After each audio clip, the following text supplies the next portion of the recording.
The Beast with Five Fingers by W. F. Harvey. When I was a little boy, I once went with my father to call on Adrian Bolsover.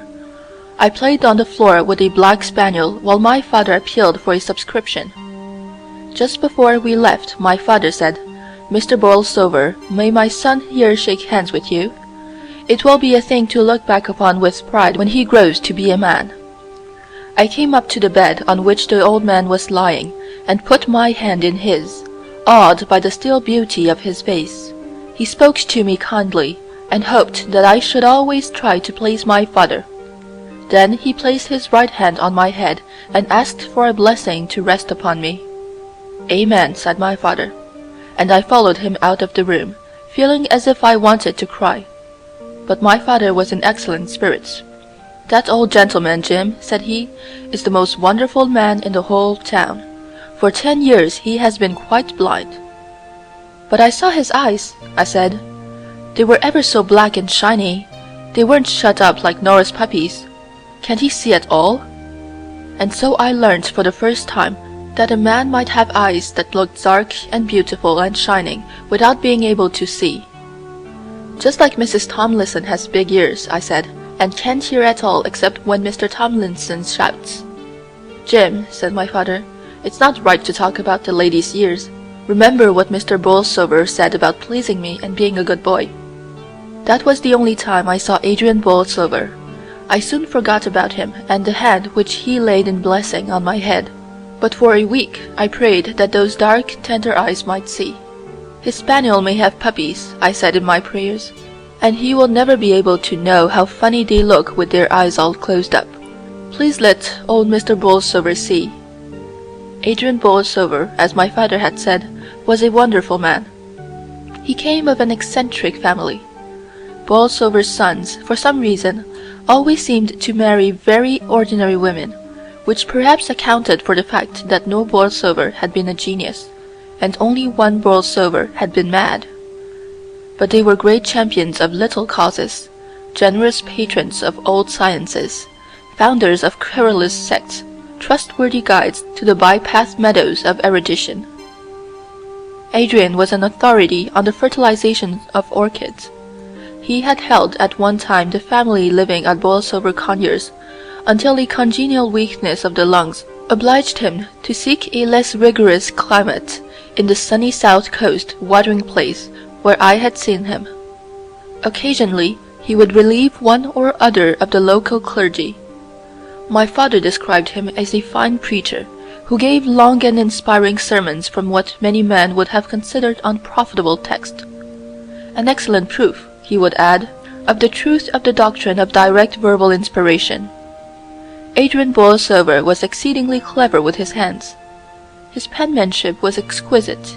He illustrated all his scientific papers, made his own woodcuts, and carved the reredos that is at present the chief feature of interest in the church at Bolsover Conyers.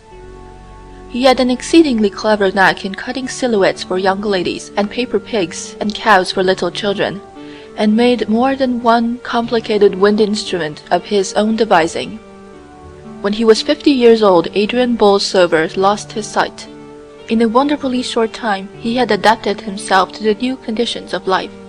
He quickly learned to read Braille. So marvelous indeed was his sense of touch that he was still able to maintain his interest in botany. The mere passing of his long supple fingers over a flower was sufficient means for its identification, though occasionally he would use his lips. I have found several letters of his among my father's correspondence. In no case was there anything to show that he was afflicted with blindness, and this in spite of the fact that he exercised undue economy in the spacing of lines. Towards the close of his life the old man was credited with powers of touch that seemed almost uncanny. It has been said that he could tell at once the color of a ribbon placed between his fingers. My father would neither confirm nor deny the story. Part 1. Adrian Bolsover was a bachelor. His elder brother George had married late in life, leaving one son, Eustace, who lived in the gloomy Georgian mansion at Bolsover Conyers, where he could work undisturbed in collecting material for his great book on heredity. Like his uncle, he was a remarkable man. The Bolsovers had always been born naturalists, but Eustace possessed in a special degree the power of systematizing his knowledge. He had received his university education in Germany, and then, after postgraduate work in Vienna and Naples, he had traveled for 4 years in South America and the East, getting together a huge store of material for a new study into the processes of variation. He lived alone at Bolsover Conyers with Saunders, his secretary, a man who bore a somewhat dubious reputation in the district, but whose powers as a mathematician, combined with his business abilities, were invaluable to Eustace. Uncle and nephew saw little of each other. The visits of Eustace were confined to a week in the summer or autumn, long weeks that dragged almost as slowly as the bath chair in which the old man was drawn along the sunny sea front. In their way the two men were fond of each other, though their intimacy would doubtless have been greater had they shared the same religious views. Adrian held to the old-fashioned evangelical dogmas of his early manhood. His nephew, for many years, had been thinking of embracing Buddhism. Both men possessed, too, the reticence the Bolsovers had always shown, and which their enemies sometimes called hypocrisy. With Adrian it was a reticence as to the things he had left undone, but with Eustace it seemed that the curtain which he was so careful to leave undrawn hid something more than a half-empty chamber. 2 years before his death, Adrian Bolsover developed, unknown to himself, the not uncommon power of automatic writing. Eustace made the discovery by accident. Adrian was sitting reading in bed, the forefinger of his left hand tracing the Braille characters, when his nephew noticed that a pencil the old man held in his right hand was moving slowly along the opposite page. He left his seat in the window and sat down beside the bed. The right hand continued to move, and now he could see plainly that there were letters and words which it was forming. Adrian Bolsover, wrote the hand. Eustace Bolsover, George Bolsover, Francis Bolsover, Sigismund Bolsover, Adrian Bolsover, Eustace Bolsover, Saville Bolsover. B for Bolsover. Honesty is the best policy. Beautiful Belinda Bolsover. What curious nonsense, said Eustace to himself. King George III ascended the throne in 1760, wrote the hand. Crowd, a noun of multitude, a collection of individuals. Adrian Bolsover, Eustace Bolsover. It seems to me, said his uncle, closing the book, that you had much better make the most of the afternoon sunshine and take your walk now. I think perhaps I will, Eustace answered as he picked up the volume. I won't go far, and when I come back I can read to you those articles in Nature about which we were speaking.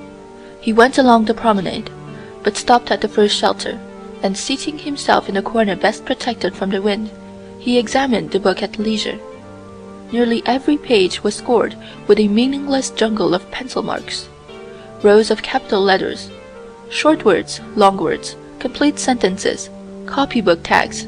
The whole thing, in fact, had the appearance of a copybook, and on a more careful scrutiny Eustace thought that there was ample evidence to show that the handwriting at the beginning of the book, good though it was not nearly so good as the handwriting at the end.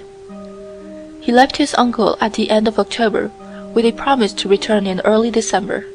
It seemed to him quite clear that the old man's power of automatic writing was developing rapidly, and for the first time he looked forward to a visit that combined duty with interest. But on his return he was at first disappointed. His uncle, he thought, looked older. He was listless too, preferring others to read to him and dictating nearly all his letters. Not until the day before he left had Eustace an opportunity of observing Adrian Bolsover's new-found faculty. The old man, propped up in bed with pillows, had sunk into a light sleep. His two hands lay on the coverlet, his left hand tightly clasping his right. Eustace took an empty manuscript book and placed a pencil within reach of the fingers of the right hand. They snatched at it eagerly, then dropped the pencil to unloose the left hand from its restraining grasp. Perhaps to prevent interference, I had better hold that hand, said Eustace to himself, as he watched the pencil. Almost immediately it began to write. Blundering, Bolsovers, unnecessarily unnatural, extraordinarily eccentric, culpably curious. Who are you? Asked Eustace in a low voice. Never you mind, wrote the hand of Adrian. Is it my uncle who is writing? Oh, my prophetic soul, mine uncle. Is it anyone I know? Silly Eustace, you'll see me very soon. When shall I see you? When poor old Adrian's dead. Where shall I see you? Where shall you not? Instead of speaking to his next question, Borlsover wrote it. What is the time? The fingers dropped the pencil and moved 3 to 4 times across the paper. Then, picking up the pencil, they wrote, 10 minutes before 4. Put your book away, Eustace. Adrian mustn't find us working at this sort of thing. He doesn't know what to make of it, and I won't have poor old Adrian disturbed. Au revoir. Adrian Borlsover awoke with a start. I've been dreaming again, he said. Such queer dreams of beleaguered cities and forgotten towns.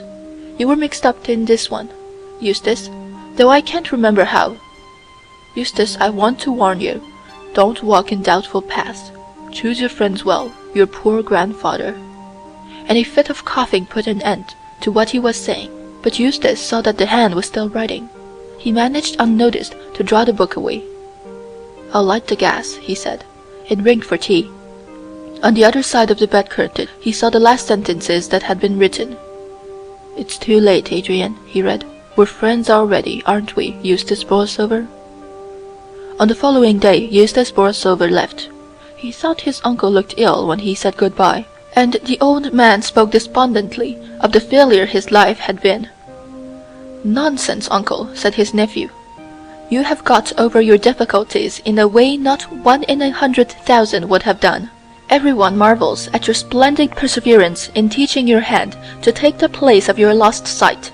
To me, it's been a revelation of the possibilities of education. Education? Said his uncle dreamily, as if the word had started a new train of thought. Education is good so long as you know to whom and for what purpose you give it.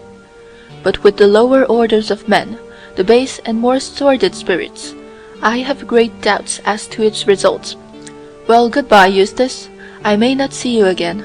You are a true Borlsover, with all the Borlsover's faults. Marry, Eustace. Marry some good, sensible girl. And if by any chance I don't see you again, my will is at my solicitor's. I've not left you any legacy, because I know you're well provided for, but I thought you might like to have my books. Oh, and there's just one other thing. You know, before the end, people often lose control over themselves and make absurd requests. Don't pay any attention to them, Eustace. Good-bye. And he held out his hand. Eustace took it. It remained in his a fraction of a second longer than he had expected, and gripped him with virility that was surprising. There was, too, in its touch a subtle sense of intimacy. Why, uncle, he said, I shall see you alive and well for many long years to come. 2 months later, Adrian Borlsover died. Part 2. Eustace Borlsover was in Naples at the time. He read the obituary notice in the Morning Post on the day announced for the funeral. Poor old fellow, he said, I wonder where I shall find room for all his books. The question occurred to him again with greater force when 3 days later he found himself standing in the library at Borlsover Conyers, a huge room built for use, and not for beauty, in the year of Waterloo, by a Borlsover who was an ardent admirer of the great Napoleon. It was arranged on the plan of many college libraries, with tall, projecting bookcases forming deep recesses of dusty silence, fit graves for the old hates of forgotten controversy, the dead passions of forgotten lives. At the end of the room, behind the bust of some unknown 18th-century divine, an ugly iron corkscrew stair led to a shelf-lined gallery. Nearly every shelf was full. I must talk to Saunders about it, said Eustace. I suppose that it won't be necessary to have the billiard-room fitted up with bookcases. The 2 men met for the first time after many weeks in the dining-room that evening. Hullo, said Eustace, standing before the fire with his hands in his pockets. "How goes the world, Saunders? Why these dress togs?"